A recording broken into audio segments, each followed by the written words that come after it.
Welcome to Popternative, where we dive into topical discussions from the worlds of pop culture, social media, and sports. Here is your host, Peter Remoliotis, aka PD Beats. Hello and welcome to the Popternative podcast. This is the podcast and talk show where we have digital discussions, the worlds of music, TV, film, pop culture, social media, everything really depending on the guest. We talk about it all. As always, I'm your host, Peter Remoliotis. And on social media, you know me as PD Beats. And my guest is a musician. He is a music professor. He is known for playing a lot of cool, unique instruments. And he also creates some instruments as well. We're with Stewart. Jesse, welcome to Popternative. Thanks so much, Peter. It's a pleasure to be here. I'm really excited to chat with you. I mean, how's the quarantine been for you so far? Yeah, so far so good. I mean, of course, I'm concerned about what's going on in the world, and so many people are sick or have loved ones who are sick, and that's very concerning, of course. But you know, for me, for my family, so far so good. Yeah, we're doing well. You mostly, compared to anyone else, knows how important and effective music is to help people during tough times. And I think this is a time for a lot of people, and it's a difficult time. And I think music is really becoming the medicine, in my opinion.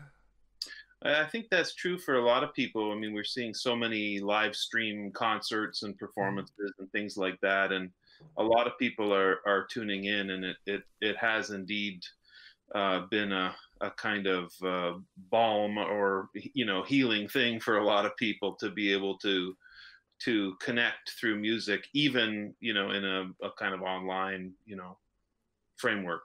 No, absolutely. And I'm really enjoying seeing a lot of your posts with a lot of the instruments. Now, we talked about this before the preamble, before we started recording. I mean, a lot of those instruments that you kind of showcase on your Facebook page and online are instruments that have been around for a while. But there's also some instruments that you are unique to yourself as well, that you kind of experimented with and brought to life as well, correct?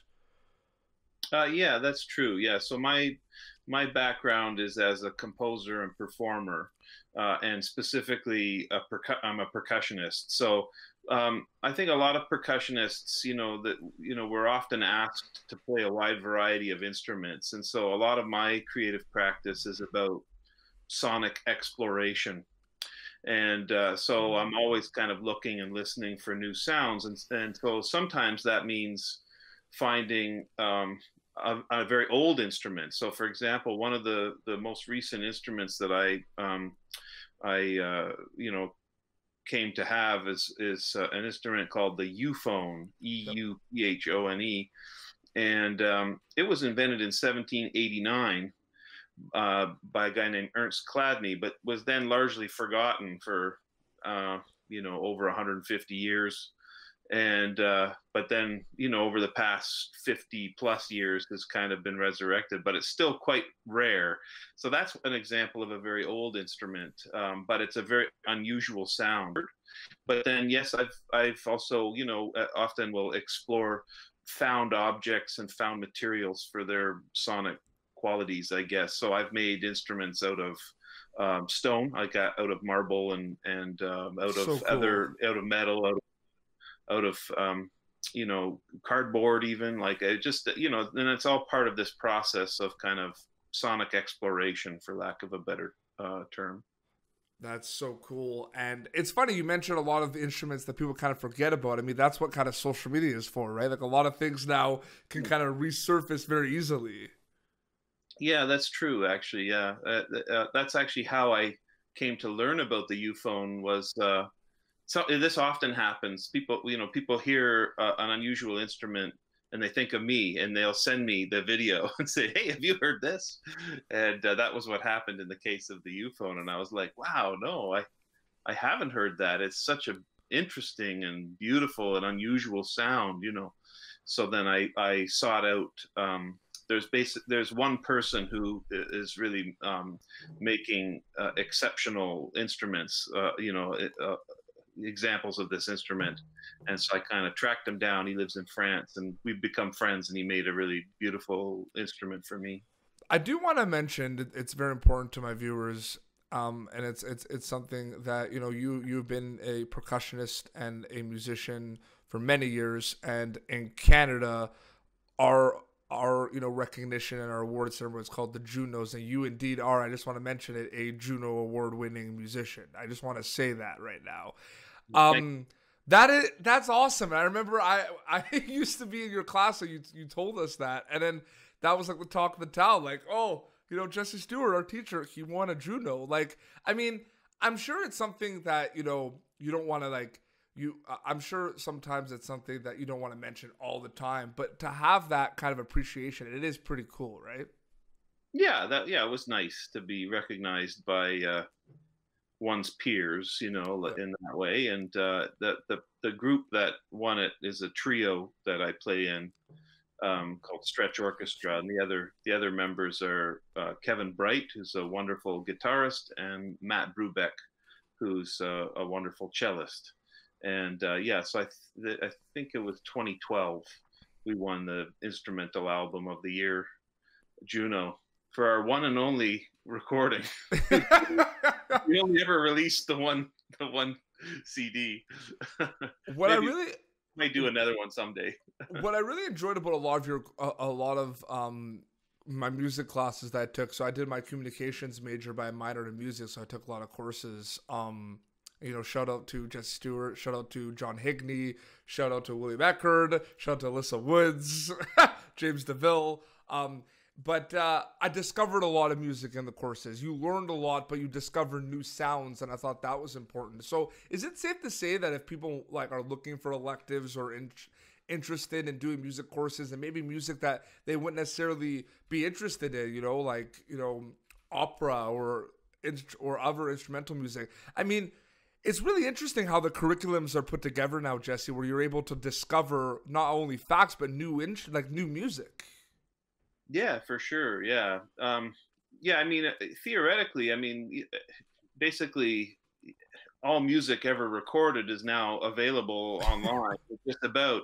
And yet, you know, there's a lot of music that people just don't come across. They, you know, there's a system of cultural gatekeepers in place that promote a very, very small kind of bandwidth of the music that is out there and available. And so, yeah, I agree that music education can be one place to, broaden our range of experiences and our knowledge of different kinds of music making, which I think is important.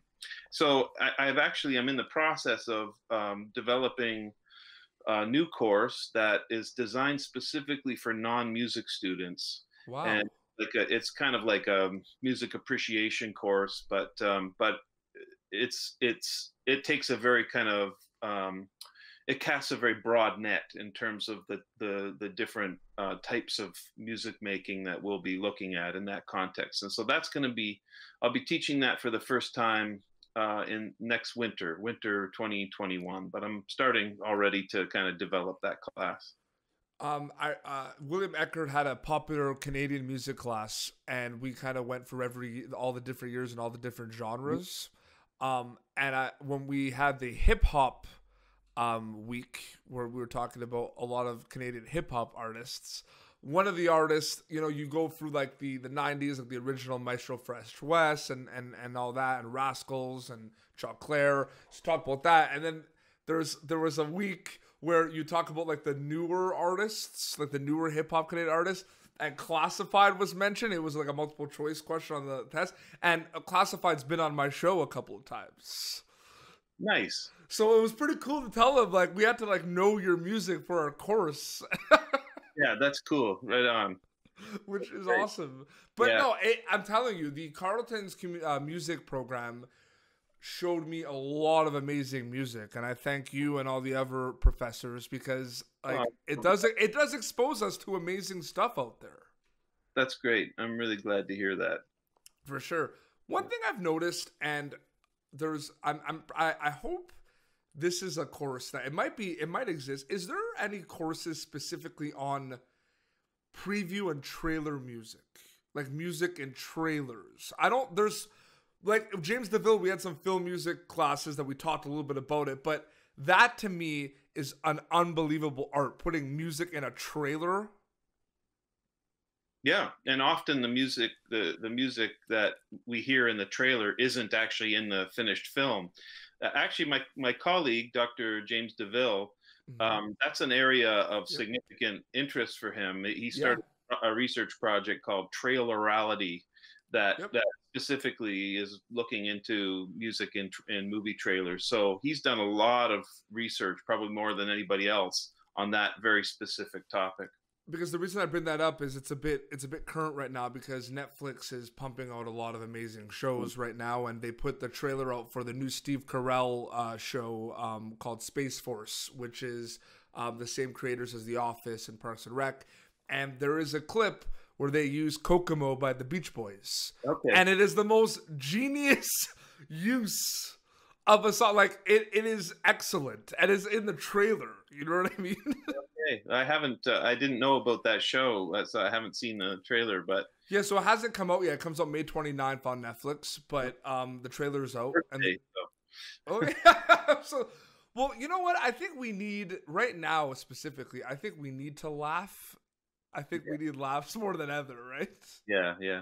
yeah. No, that sounds good. I'll check it out. Yeah, it'll be my birthday present to myself. I'll binge watch Space Force.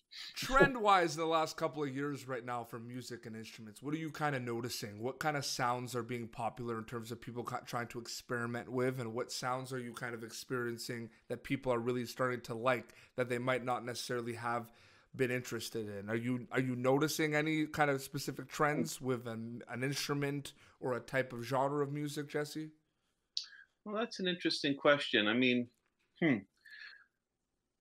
I would say in general, there's been a significant shift towards electronic music, electronic dance music Oh that yeah. I've been seeing for 20 years or more at this point. Um, but there are other things like for example, one of the instruments that I've been enjoying playing is called the handpan, or some people call it the hung, Hang. The people who invented it was a Swiss couple. It's not that old. It was invented around the year 2000, but they called their instrument the hung, Hang, which I think is like a Swiss German word for hand, maybe, or something like that. I might be wrong about that, so don't quote me on that. But the more generic term is handpan, and these instruments have become quite popular, among buskers, and but they're a lovely instrument. I have a few of them, and I enjoy playing them. But that's something that is uh, developed, I think, in part because people see them on the street and then they film it and then they post it on YouTube or on Facebook, and so it kind of has spread largely through social media, I think. So that's been another thing, that the impact of social media on music and our exposure to different modes of music making has been really interesting too. And I mean, YouTube has now become one of the main kind of venues for arenas in which people listen to music and consume music and are exposed. So but yeah, so there's lots of things happening. The one other trend I would say, it seems to me as though increasingly people are interested in participating in the musical experience in some way other than just listening. And I wouldn't say that listening is a passive activity. Listening can be very active, in fact, but I think people increasingly are looking for opportunities to actually participate, like another form of connection in some kind of performance context. And that's something I find very interesting, and has become a big part of a lot of the work that I've been doing in recent years, where I'll deliberately set up events, performances that are interactive. And so even if somebody has never played music before, how can we enter into some kind of musical conversation together? And so so some people describe that as community music making. Okay. And community music, this sort of, in some ways, I mean, music has always been community music, but as a kind of recognized field that's maybe a little bit more recent. But at any rate, that's something that I've become increasingly interested in. And now, of course, we're all in isolation, we're all in quarantine. So this is something I've been thinking about a lot, is how can we still do that? How can we interact one another when we're meeting like this, through whatever Zoom or whatever platform it happens to be? Because then there are obviously going to be latency issues. So how can we interact with one another music, and how does that impact the music making? So I actually, just yesterday, I found out that I got a small grant to do some research in that area, and Awesome. the goal, yeah, I'm really excited about it, and the goal is to design some kind of online interface that will allow people from their own homes to control this system of mechanical percussion that I've been working on for the past couple of years. And so I've been using that in different contexts, but specifically with people who have maybe limited motor control. Like, let's say they've had a spinal injury and they can only move a few fingers. Well, I've been using, I use an iPad to track that movement and then convert that into an electrical impulse that triggers a little striker that I can attach to a percussion instrument of some sort, a cymbal or a gong or whatever. So you do this and you hear the cymbal. But now the challenge, and I'm not 100% sure that this is going to work, but what I want to work towards is a web interface whereby people can go and can click or touch or whatever, and then it's going to activate that thing remotely, and then I can interact with that mechanical percussion, and we'll video the whole thing, and it'll be broadcast in real time. That's the goal, and so this will be my kind of initial, exploration in that area. But I've been thinking a lot about that. How can we, because I think we may have, it may be a while yet before we can get together and actually, have go to a concert as it's been traditionally understood. So how can we facilitate that kind of interactivity via some kind of online platform? That's something I'm kind of thinking about, and I'm going to, start this research project very soon. Yeah. So that's one thing on the horizon. Absolutely. Well, Jesse, thank you so much for coming on Popternative to chat a little bit. I really, really appreciate it. Oh, it's my pleasure. It's my pleasure. Yeah, it's really good to see you again. Absolutely. And thank you for everything you do in the field of music. And you are an inspiration. You have an amazing story. So I hope everything is going well as well.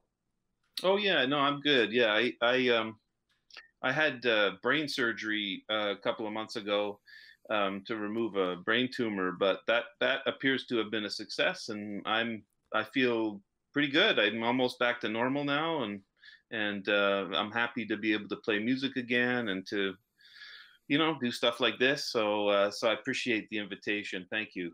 Of course. Can you plug away? Where can people kind of follow things that you're doing on social media? Is there a YouTube channel to check out your performances? Where can people check out Jesse Stewart stuff? Well, at present, I have I don't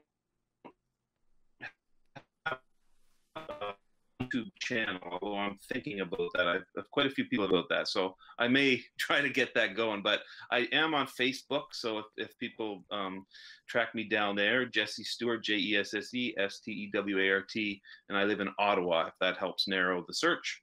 And I also have a website, jessestewart.ca. And so that's probably, those are two places to start anyways. Very cool. Well, thank you so much for coming on. And it was great to catch up with you, Jesse. Yeah, you too. Yeah, I really appreciate the invitation. Thank you. And congratulations on your many successes with Popternative. It's really great. It's really grown. It's been beautiful to see how it's grown. No, absolutely. Thank you so much. I really, really appreciate that. Well, this has been Popternative, youtube.com/Popternative for previous episodes. And until next time, this is Jesse Stewart and PD Beats signing off. Thank you for tuning in to Popternative. Make sure to check out our past episodes of Popternative on YouTube. Be sure to like Popternative on Facebook and follow us on Twitter.